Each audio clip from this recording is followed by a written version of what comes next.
भारत देश जेव्हा लढत होता ना तेव्हा दुसरे देश नव्हते आले, माझे भारतीय बंधू माझे जवान ते लढलेत.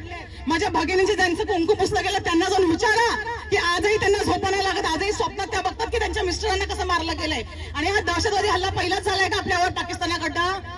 वारंवार म्हणजे काय, ह्यांनी वारंवार हल्ले करायचे, आपण वारंवार भारतीय म्हणजे आपलं मन एकदम भोळं, त्यांना मनाने आपण स्वीकारायचा, पुन्हा त्यांच्याबरोबर सामने खेळायचे, पुन्हा त्यांच्याबरोबर आपली बोलणी करायची आणि नंतर पुन्हा हे दहशतवादी असेच उभे राहणार आणि असेच आपल्या भारतीय बंधूंना मारणार आणि आपल्या भगिनींना सुद्धा मारणार. हे होऊ द्यायचंय का आपल्याला? आणि आता हे काय म्हणतील, जे आता ज्यांच्या पोटात पेटकी उठली असतील आपलं आंदोलन बघून, ते आता काय म्हणतील माहितीये का?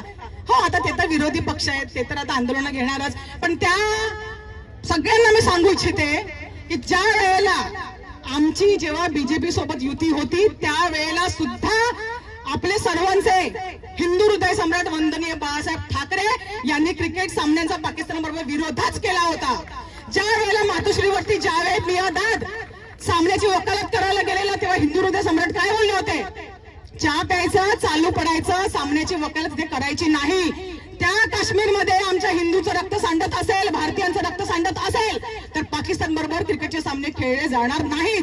दहशतवाद आणि क्रिकेटचा सामना एकत्र खेळला जाऊ शकत नाही. मीडिया वालों, आपको सबको पता है आज जो ये क्रिकेट मैच हो रहा है भारत और पाकिस्तान के बीच में हो रहा है, अगर सच्ची में आप सब लोग हम लोग अगर भारतीय रहेंगे तो ये जो क्रिकेट सामना हो रहा है उसका विरोध पक्का करेंगे, क्योंकि कुछ ही महीनों पहले ये पहलगाम में कश्मीर में जो हल्ला हुआ वो हल्ले में अपने हिंदुस्तान के 26 मेरे बांधव मारे गए, मेरी 26 महिलाओं का बहनों का सिंदूर उस दिन उजाड़ा गया।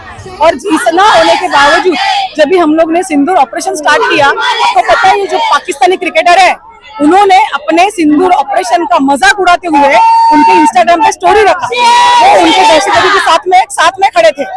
तो ये कितना हद तक अच्छा है कि जो मेरे भारत देश को तकलीफ देगा, जो मेरे भारत देश के लोगों को मतलब मेरे भाइयों को मारेगा, मेरे महिलाओं को सिंदूर उजाड़ेगा, ऐसे पाकिस्तान के साथ क्रिकेट का सामना खेलना हमको कतई मान्य नहीं है। इसके लिए हम सब शिवसेना महिला आघाड़ी की तरफ से ये जो सिंदूर है वो पंतप्रधान नरेंद्र मोदी को भेजेंगे और उन्होंने कही की बातों को हम लोग याद करवा देंगे।